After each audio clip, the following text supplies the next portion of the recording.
Bienvenidos nuevamente a un capítulo de La fuerza de lo invencible. Hoy nuestro episodio se llama Cuando el milagro cambió el plan. ¿Te imaginas estar en un diagnóstico de cáncer cuando los médicos tienen un plan claro, pero Dios tiene otro propósito para ti? Que te digan que ya vas a iniciar quimioterapia, que ya está todo organizado por los médicos, pero una noticia inesperada: estoy en embarazo.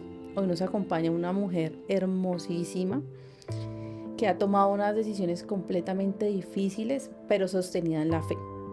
Franceline, ¿cómo estás? ¿Cómo te encuentras? Natalia, muchas gracias primero por la invitación. Para mí compartir este espacio es muy especial. Todo el proceso que llevo en este aprender ha sido muy significativo gracias a las personas que me han acompañado. Y entre ellas pues estás tú. Gracias por estar presente en mi vida desde el primer momento que me contacté contigo.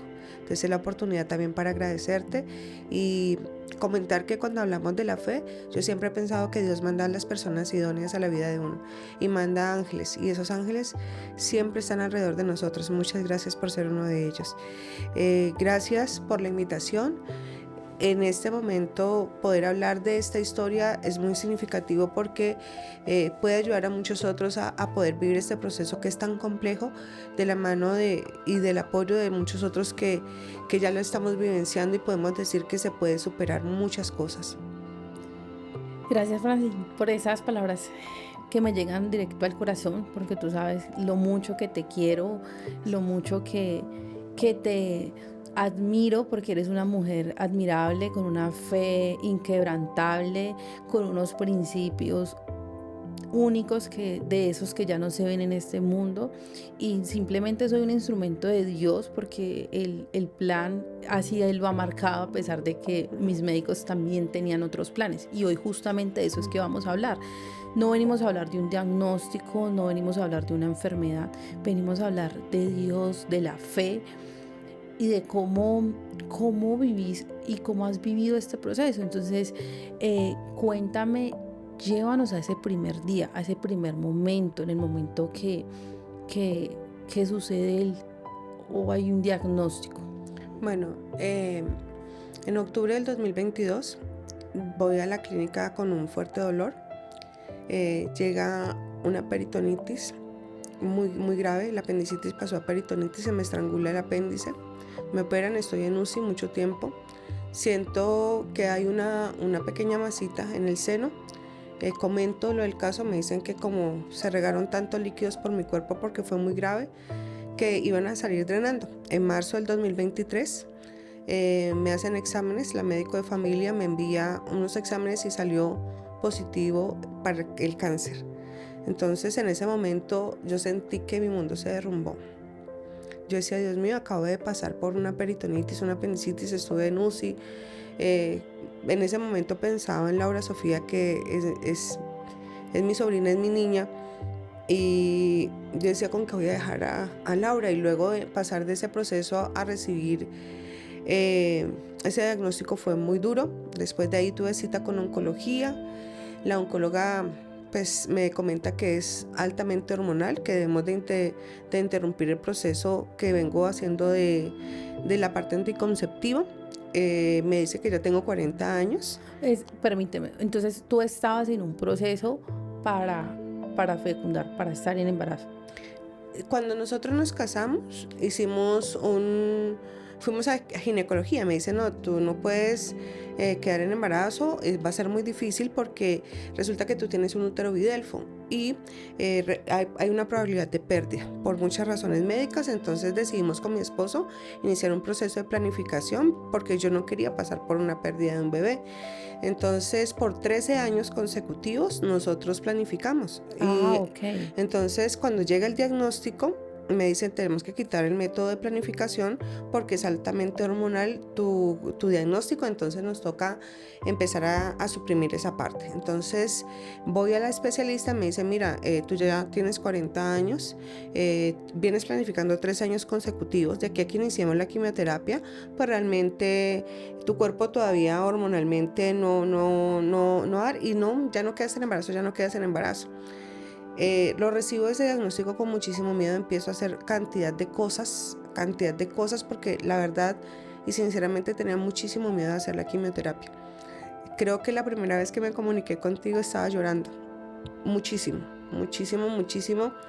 y fue muy duro el diagnóstico para mí, muy duro. Entonces yo quería intentar como otras cosas diferentes y en ese buscar de esas otras cosas diferentes yo no quería iniciar la quimioterapia. Ya cuando regreso nuevamente en octubre de ese mismo año, me hacen las tomografías, las gamografías, radiografías de contraste. El tumor había crecido, entonces decidimos hacer la quimioterapia, pero el 17 de enero del 2025, cuando faltaba una semana para iniciar quimioterapia, me doy cuenta que estoy en embarazo. ¿Cómo te sentiste con eso? No, esa noticia fue primero, en mi mente pues no cabía el hecho de tener un bebé. Segundo, me acaban de hacer exámenes muy complejos. Tercero, en la gamografía no había salido el bebé. O sea, yo no sabía, o sea, yo quedé en shock. Cuando me hacen la ecografía y mi hijo de 10.5 semanas le hacen, y un bebé tan pequeñito, tan apenas formándose, mueve como lo que apenas se estaba formando. Y yo dije, Dios mío, faltándome una semana para iniciar quimioterapia, llega este bebé, hay un propósito especial en mi vida. Señor, yo te pedí muchísimo que me ayudaras. Y ahí llega mi hijo. Llega mi hijo en ese momento y fue el regalo y el milagro más maravilloso que Dios me ha dado. Mi hijo es una oración contestada. Mi hijo es un milagro bonito de Dios. Eso es mi hijo. Claro, Franci. Y que como todo lo de Dios viene con pruebas, ¿no? Con pruebas, claro que sí, porque apenas recibo la noticia de mi hijo, le escribí a mi esposo y le digo, mire, estoy embarazada. Entonces todos dos quedamos como, wow, porque mi esposo ha sido una ayuda impresionante en todo este proceso. Y cuando me dicen lo del embarazo, inmediatamente, pues en la clínica hacen reunión, van varios especialistas y me dicen, tenemos que interrumpir el embarazo. Te hicimos gamografías, te hicimos tomografías, vamos a interrumpir el embarazo. En ese momento me envían a otra clínica más especializada y me dicen, en reunión de médicos, vuelven y me dicen, tenemos que interrumpir el embarazo porque en este momento es tu vida. El bebé no ha nacido y le decían a mi esposo, o es tu esposo, o es tu esposa, o es tu bebé. Entonces mi esposo lloraba y yo también me sentía muy mal y vino un proceso muy constante de varios días diciendo, mire, el bebé o ella, interrumpe el embarazo porque ese bebé, ya vamos a iniciar quimioterapia, mira que te faltan apenas 8 días, ya está todo programado. Y yo tomé la decisión con la ayuda de Dios. Yo dije, Dios mío, si tú lo colocaste ahí, tiene que haber alguna situación, Señor, lo acepto como venga. No voy a poner reparos, y me pegué muchísimo de Dios. De ahí paso de esa clínica, paso a otra clínica y me dicen exactamente lo mismo. Mire, ¿por qué no interrumpe el embarazo? Porque ya pues en este momento ya vuelven y me reiteran la edad, porque pues si hay unos rangos de edad, me dijeron, ya tienes 40 años, ¿cómo vas a hacer con este proceso? Tenés un diagnóstico muy complicado, mira que es una situación hormonal, se te puede complicar, se te puede hacer una metástasis. Yo tomé la decisión de que mi hijo va a nacer. No voy a hacer la quimioterapia, pero les doy mi palabra de que apenas nazca mi hijo, si ustedes quieren, a la semana siguiente iniciamos proceso. Mi hijo nació de 36 semanas, Santiago. ¿Cómo estuvo tu embarazo? Mi embarazo, pues en muchísimos controles, hacía muchísimos controles, el acompañamiento médico en ese aspecto de hacer las ecografías, todo ese aspecto. Estuve supremamente juiciosa porque la más interesada en que todo saliera bien era yo. Entonces hice todo ese proceso, fue muy complejo porque siempre había como el hecho de por qué arriesgar su vida, el hecho de, como vea, por qué no interrumpió el embarazo, esa presión tan fuerte para uno como ser humano viviendo por un proceso y sintiéndose como uno de los médicos en algún momento dijo, vas a dejar a tu bebé sin mamá. ¿Y cómo vas a dejar un bebé sin mamá?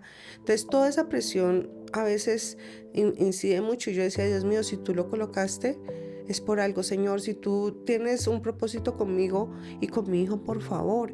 Y llegó un momento en que les dije, mire, yo no voy a seguir aceptando esa violencia médica. No lo voy a aceptar. O sea, Porque tomé una decisión. Sufrías de violencia oncológica y violencia ginecológica.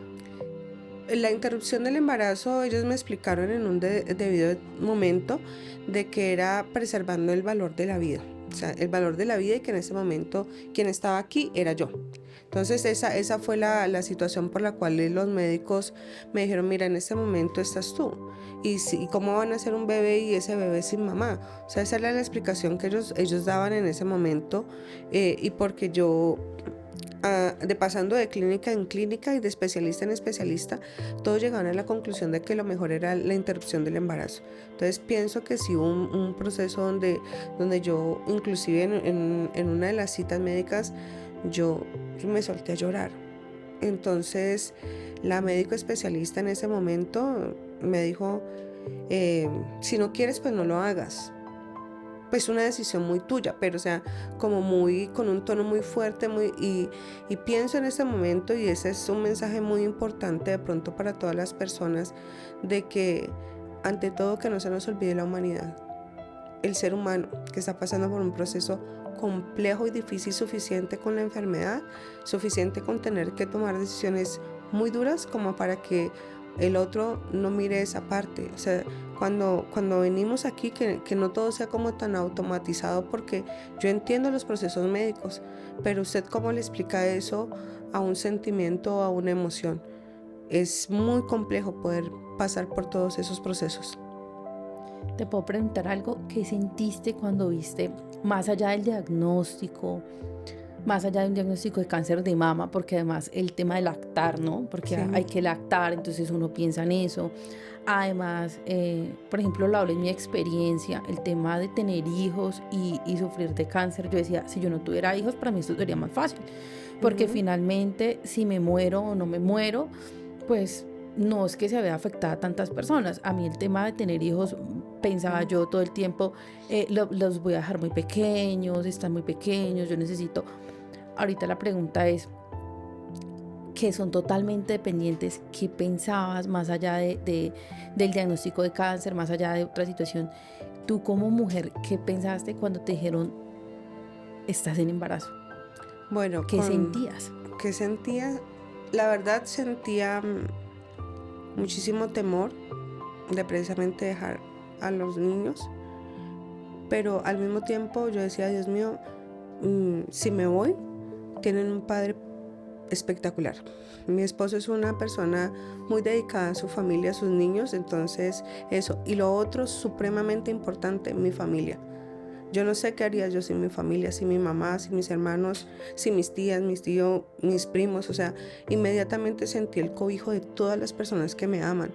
Este proceso ha sido llevadero por todas las personas que hay alrededor mío, personas que conozco, que no conozco, que hacen oraciones. O sea, eso es una situación. Digo, Dios mío, gracias por tanto amor, gracias por tantas personas lindas que colocas a mi lado, gracias por mis compañeros, por mis estudiantes, gracias por... O sea, yo recibo mensajes todos los días.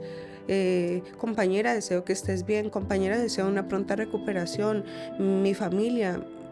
todos los días, siempre hay alguien que está ahí. Entonces yo me siento muy bendecida en ese aspecto y me sentí muy amada por muchas personas que yo, por ejemplo, un día me llegó un mensaje, me dijo, profesora, yo a usted no la conozco, pero mi hija me contó su caso y estamos orando por usted. Estamos haciendo petición por usted porque Dios la tiene a usted para un testimonio. Y yo no tenía a esa persona agregada ni siquiera en los contactos.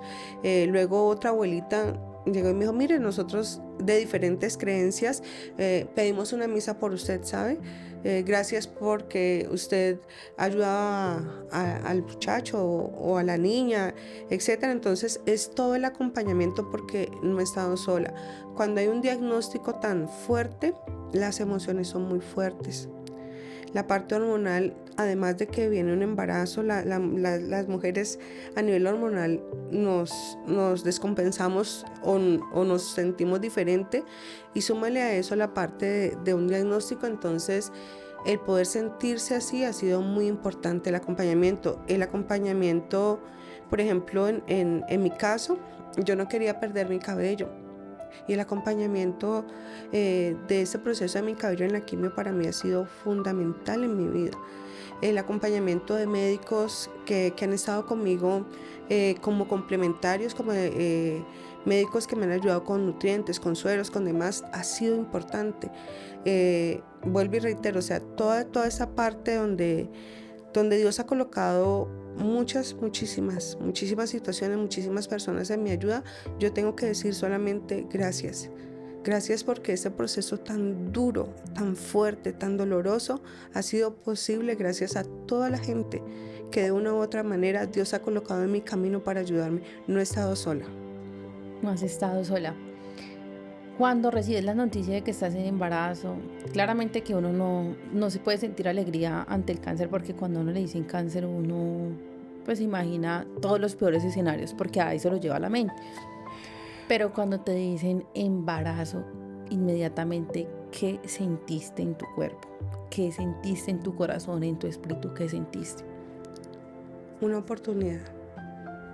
Eso fue. O sea, en medio de toda esa tormenta que estaba viviendo emocional, yo lo único que dije fue: Señor, hay una razón. Dios mío, esta es una oración contestada. Es ese proceso, porque ante todo diagnóstico, vuelvo y reitero, o sea, nosotros habíamos ido a ginecología, habíamos estado en un proceso, y si Dios lo colocó en ese momento cuando me dijeron que no era posible, después de tantos años de planificar, después de tener cierta edad, tuve mucho temor también, no lo voy a negar porque fue muy fuerte, pero en ese momento decidí creerle a Dios y saber que si Él lo había enviado era porque había una razón muy poderosa para que y en cierta manera hoy yo lo veo así. Si no tuviera a mi hijo en este momento, yo creo que la fortaleza no sería la misma. Yo creo que los hijos a uno lo llenan de esa energía, le dan esa fuerza como mujer, como ser humano, para querer hacer las cosas de una forma muy diferente. Los hijos lo llevan a uno a ser y querer ser una mejor persona. ¿Cómo lo tomó tu esposo? ¿Qué te dijo él en ese momento?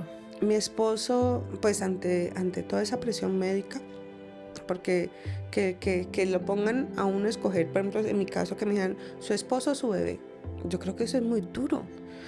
Él lo tomó porque él decía: mi esposa, la niña también. Él decía: se me pasan 1000 cosas por la cabeza. Yo quiero a mi bebé, pero también amo a mi esposa. Entonces, ¿cómo hago? Y yo llegué a un momento de que tuve que sentarme con él y decirle lo mismo, decirle: mira, en ese momento está la tranquilidad de que si Dios lo colocó en nuestra vida es por una razón. Y hoy en día veo a mi bebé súper pegado a su papá. Hoy en día veo cómo esa conexión entre ellos. Y yo digo: Dios mío, o sea, gracias por darnos esa oportunidad. Para él tener a Santi y él ser el encargado, porque a mí me dejan hospitalizada, yo no pude lactar por obvias razones. Inmediatamente pues me dan unas pastillas para no lactar, y mi esposo es el que se encarga del bebé. Entonces él tiene una conexión muy especial con su bebé, con nuestro hijo, y gracias a él también por ese apoyo yo creo que ha sido eso posible. Bueno, cuando uno le dicen diagnóstico de cáncer, uno inmediatamente piensa en la muerte, ¿no? Sí. Uno es algo que está implícito en la sociedad. La persona enferma de cáncer o es una persona terminal o es una persona que va a morir, pero el camino casi que siempre nos lleva a lo mismo. Pero en ti había algo contradictorio, porque hay un tema de cáncer, pero a la vez hay una vida gestándose dentro de ti. Sí, ¿Cómo te sentiste con eso? ¿Te parecía contradictorio? sí. O sea, yo había intentado de todo por sanar. No escatimé en gastos. Mi familia tampoco. Buscamos la manera más factible, lo que nos dijeran que hiciéramos, lo hacíamos. Mi mamá ha invertido cantidad de cosas para poderme ayudar. Mi familia, o sea, todo el mundo. En este momento, el cáncer yo no lo entendía, ¿sabes? Yo siempre preguntaba como un por qué. Dios mío, ¿por qué? ¿Qué pasa con esto? Sin ese cáncer, yo no hubiera dejado, hoy lo comprendo así, mucha gente puede llamarlo como desee, pero para mí, si yo no hubiera tenido el cáncer, no hubiera quedado en embarazo porque nunca hubiera dejado de planificar. Si yo no hubiera tenido el cáncer, no hubiera conocido a tantas personas en mi vida y que sé que estamos unos para otros, ayudándonos. Si no hubiera tenido el cáncer, pienso yo que no hubiera visto como toda esa. Yo sabía que había unidad en mi casa, en mi familia, en mis amigos, en los vecinos, en todas las personas que nos rodean, pero no lo hubiera sentido tanto como ahora. Y valorar muchas cosas, entender, porque yo siempre estaba queriendo solucionar todo, queriendo solucionar muchísimas cosas, pero eso me enseñó que para poder cuidar a los demás tengo que aprender a cuidarme primero yo. Para poder estar para los demás, tengo que primero estar yo. Tengo que aprender a soltar cosas que no me corresponden. Tengo que aprender a dejar de sobrepensar tantas cosas. O sea, me llevó a una reflexión profunda, me volvió a sentarme, a retomar y a volver a empezar a vivir. Es como un nuevo, o sea, la gente puede decir, es que el cáncer es el fin. Yo lo veo como un comienzo de reencontrarse con uno mismo, reencontrarse con Dios, reencontrarse y volver a su familia, porque una vez por el trabajo deja todo en segundo plano. Es que necesito, hago y para todos, pero cuando llegan estas situaciones tan complejas, es cuando uno dice definitivamente quiénes realmente los que están con uno y se quedan con uno, y realmente dónde me dejé a mí. Es así porque yo siento, no sé cómo lo sientes tú, eso de que le dicen a uno en el avión, póngase la mascarilla, primero usted, así haya niños y después ayude. Sí. Es así, porque si no, no puedes y uno eso no lo comprende. Yo siempre pensaba, primero los que estén al lado, trato de ayudarlos y ya por último yo, no, tengo que estar bien. Y eso pasa, o sea, pasa de que pensamos que un diagnóstico es la muerte y muchas veces es el propósito, es el renacer a la vida misma, porque es que vivimos en automático pensando que es que tenemos todo controlado, nosotros somos el dueño del mundo, todo lo puedo con mis fuerzas, si yo lo puedo, entonces todo se puede, y no es así. Realmente todo lo puede Dios, todo lo controla Él y Él es el que finalmente nos puede marcar un camino que siento que te estaba marcando a ti. Sí. Cuéntame cómo fueron los controles, qué sentías en cada ecografía, sentías miedo frente a lo que ya habías hecho unos exámenes, o definitivamente no había miedo, te abandonaste en Dios completamente, o siempre estaba el asomo de duda porque somos seres humanos. Claro, no, el temor siempre estuvo, el miedo siempre estuvo, no lo voy a negar. Yo iba a un examen y yo iba, Dios mío, que todo salga bien. O sea, no voy a negar que yo sentía temor, porque pues lógicamente el panorama era muy tremendo. O sea, era un diagnóstico. Además de eso, sumarle que tuve pues un estrangulamiento del apéndice y allí se estaba formando una vida. Siempre hubo muchísimo temor, mucho. Y a veces en esas pruebas y en esos desiertos y en esos por qué empiezan a aparecer pequeñas muestras de milagros, yo pienso. Empiezan a aparecer esas señales que tanto a veces le pedimos a Dios. y que están allí acompañándonos en todo momento, en todo además. momento, sí. Sí, Entonces, cuéntame algo. ¿Cómo eran tus noches? mis noches. eh, Había momentos en que sentía dolor. Esto desgasta un poco el cuerpo. La mente también ayuda, lo que es el sobrepensar, eh, ayuda a que el cuerpo también se desgaste un poco, pero aunque había muchísimo miedo y temor,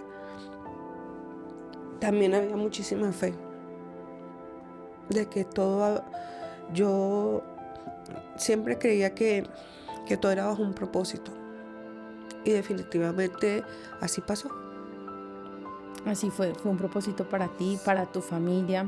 y para muchas otras personas. Eso es. Cuando llega el momento del parto, que ya es el momento que uno dice, bueno, indistintamente que uno tenga un diagnóstico, el momento del parto uno siente el temor, pero realmente ya era confrontarse con la realidad. Sí. O sea, era realmente cómo era, porque ya me dices que viviste un proceso, bueno, volvámonos un poco. Me dijiste que te sentiste de alguna manera juzgada. ¿Es así que tú te sentiste en algún momento dentro del proceso, o tú no te sentiste juzgada por decidir por la vida de tu hijo en vez de seguir el plan médico? Bueno, señalamientos siempre van a haber. Hay gente que le dice a uno hasta irresponsable, sin saber lo que uno siente. Y hay una razón del por qué, o sea, siempre. Y eso también le enseña a uno de pronto a no señalar antes de escuchar al otro. Sí hubieron muchos señalamientos, pero pienso que todo ese proceso uno no aprende hasta que uno lo vive a uno mismo. O sea, a usted le pueden dar, pienso yo, 10,000 consejos, y esos consejos uno no los toma hasta que uno no los vivencia. A veces el ser humano necesita pasar por sus procesos para poder entenderlos. Francia, ven, te pregunto, cuando tú dices que te sentiste juzgada, ¿en algún momento por tu cabeza sentiste que la presión era demasiada para ti, para una persona que me acabas de decir, trae un proceso ya de por sí de un diagnóstico como lo que tenías, por la cual planificabas constantemente, venías de una apendicitis, venías de incertidumbres, de un diagnóstico de cáncer de mama, de un proceso que era hormonal, venías de varios procesos? ¿En algún momento sentiste que la presión era más fuerte, que en un momento sentiste que no podías con la presión o que podías ceder ante ella? Ceder no tanto, pero sí lloré muchos días, lloré muchas noches, porque yo decía, Dios mío, ayúdame a tomar la mejor decisión. De tantos diagnósticos, de tantas cosas y de tanta situación, yo lloraba mucho, porque yo decía, Dios mío, ¿será que sí estoy tomando una buena decisión? ¿Será que pero yo creo que no me pegué a una sola frase, fue, Señor, si tú lo colocaste ahí es porque hay un propósito. Pero que fue complejo, sí fue muy complejo. Que fue difícil, fue muy difícil.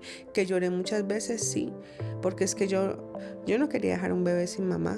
Lógicamente no quería que mi hijo naciera con ninguna condición, pues porque me habían hecho radiografías, tomografías y exámenes con contraste.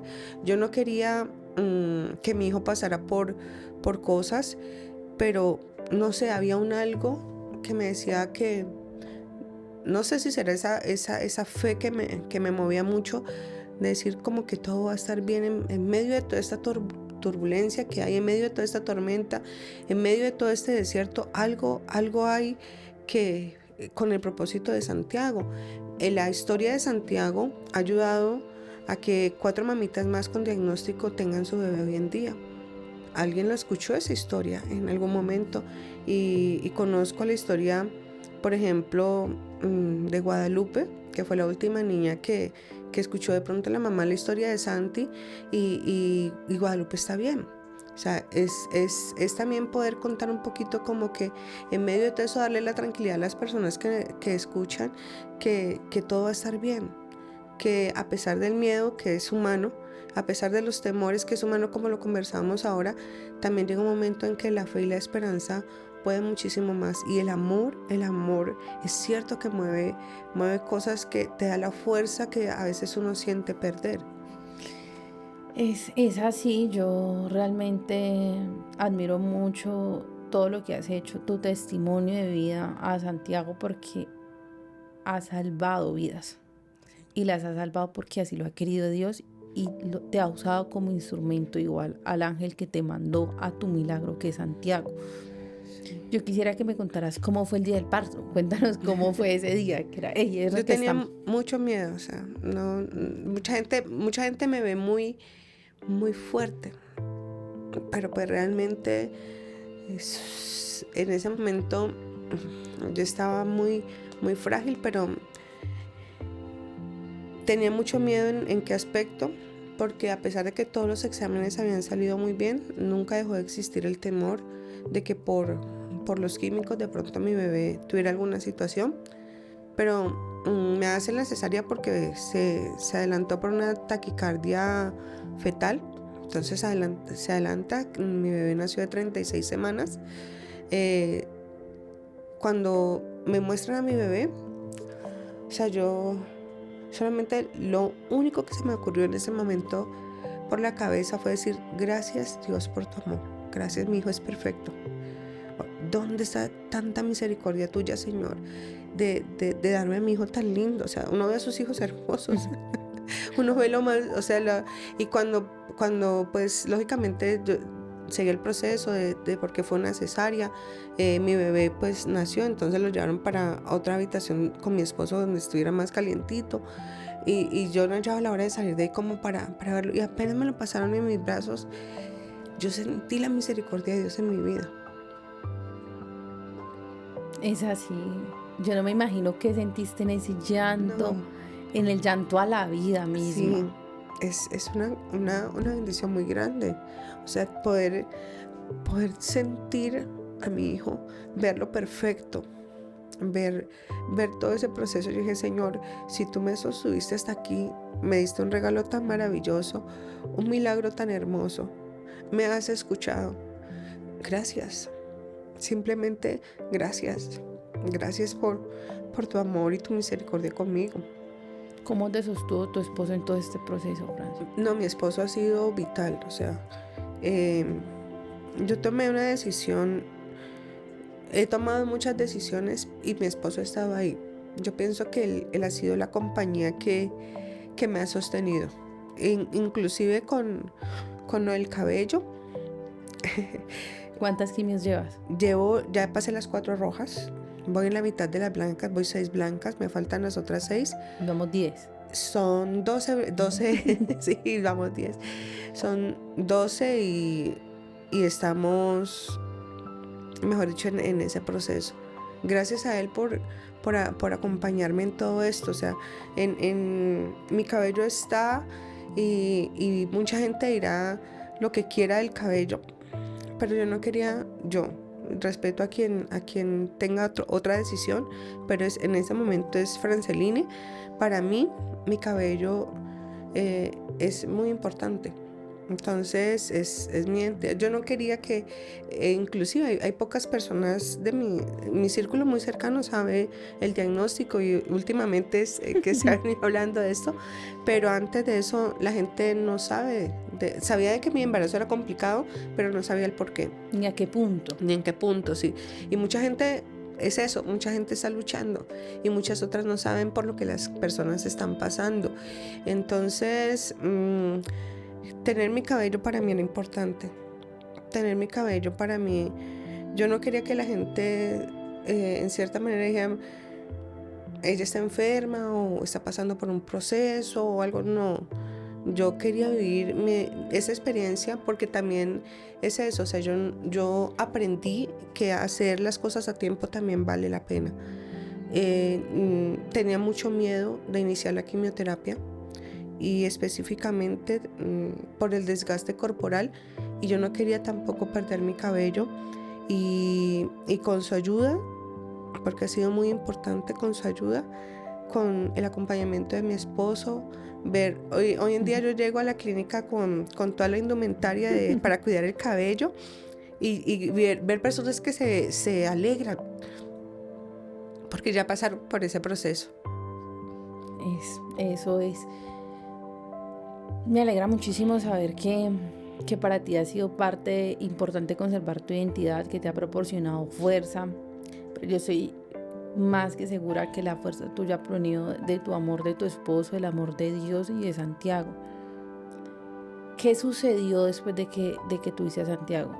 ¿El cáncer cómo estaba? ¿Aumentó? ¿Disminuyó? ¿Estaba igual? Bueno, gracias a Dios no aumentó. Ese era el miedo. Porque en mi caso son 100% estrógenos y en el embarazo suelen aumentar mucho.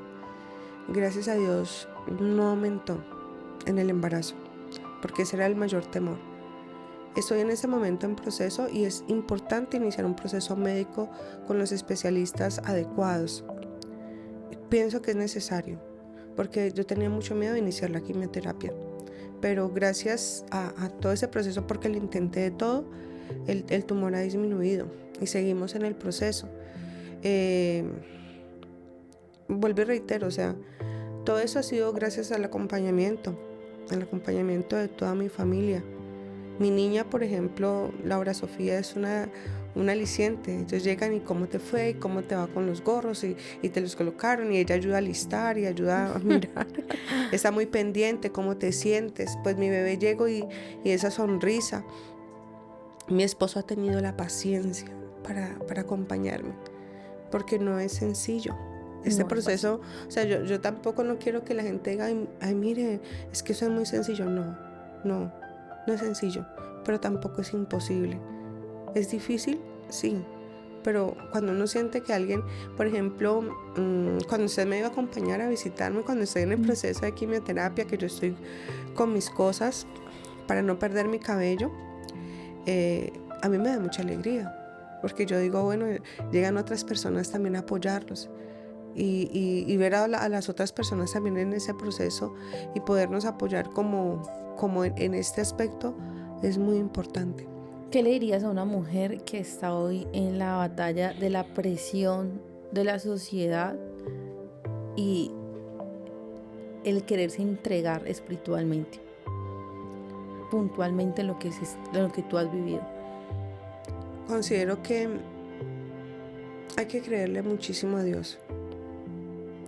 Y si no es creyente en Dios, confiar en su intuición, porque el cuerpo es de uno, las decisiones son de uno y asumir las consecuencias también son de uno. Cuidarse como uno cuida a los demás, amarse como uno ama a los demás, es supremamente vital, porque lo veníamos hablando. Muchos de los procesos en común con todas las personas que he logrado compartir que están viviendo esa batalla, ha sido eso, es volver a sentirse, volver a vivir, volver a darse una oportunidad. Esto no es el fin, esto es el comienzo, que los comienzos a veces como el Big Bang, ¿no? Necesitan un choque de mundos, un choque de creencias, un choque de hábitos, un choque de todo para volver una vida nueva. Porque nos olvidamos de amar, nos olvidamos de pensar en nosotros, nos olvidamos del otro, nos olvidamos de la empatía, nos olvidamos de muchísimas cosas.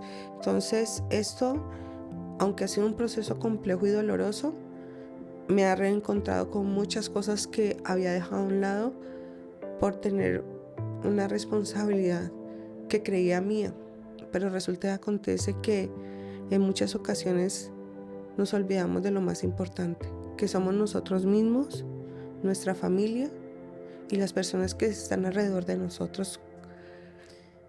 ¿Cómo cambió tu fe? ¿Cómo cambió tu fe todo este proceso del diagnóstico? Tu hijo, que no creciera el diagnóstico mientras que estuviste en pausa por el proceso. ¿Cómo cambió tu fe? Mi fe. Yo escuchaba que alguien decía que a veces nos olvidamos tanto de Dios que a veces tenemos que pasar por cosas muy complejas para volver a Él. Y yo le dije, debato eso, porque yo pienso antes al contrario que sentir su misericordia y su amor en cada instante ha sido definitivo.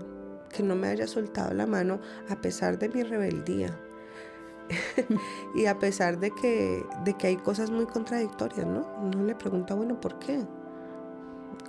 Yo una vez le dije, ¿qué fue lo que hice pues para pasar por todo esto? Pero no es lo que hice. Decisiones y cosas, todos los seres humanos tenemos estas células, tenemos esto. A unos se nos desarrolla más que otros. Nosotros debemos de comprender de que no es un castigo de Dios, sino que es un proceso muy diferencial.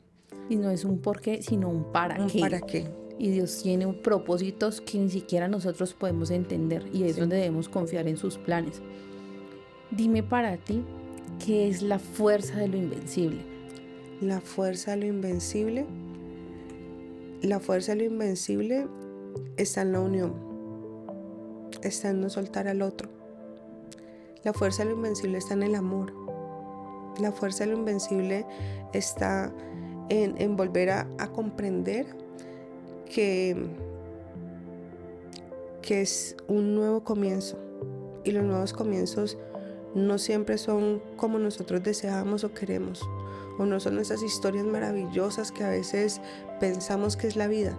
La vida son retos, y la fuerza para poder superarlos es lo que hace la diferencia. La fuerza de lo invencible está en eso, en no rendirse, en saber que a pesar de un diagnóstico también hay una esperanza.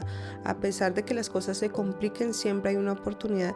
Y si en algún momento determinado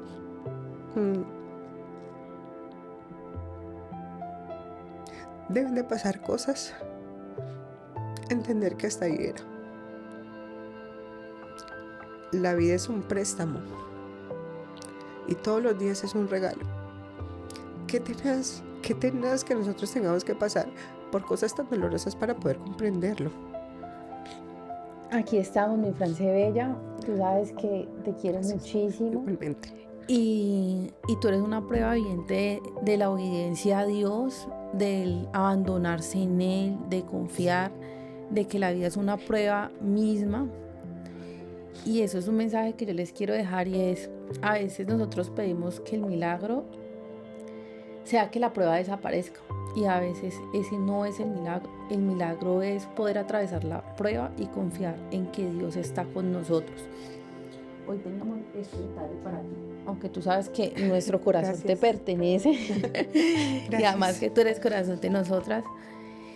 Y les quiero decir que a darte primero las gracias por acompañarnos hoy, por abrir tu corazón, porque yo sé que esto le va a llegar a muchísimas familias que necesitan verlo, entenderlo, que les llegue como una señal del cielo, porque eso es tu familia, una señal del cielo, y es de que Dios tiene una misericordia infinita por cada uno de nosotros. Entonces, espero que así llegue el mensaje.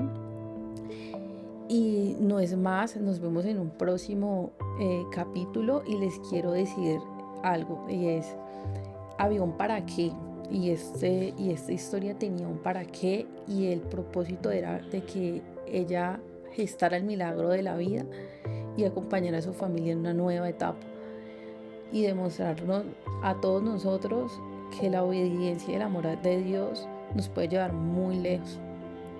Muchas gracias. Bueno, hasta luego.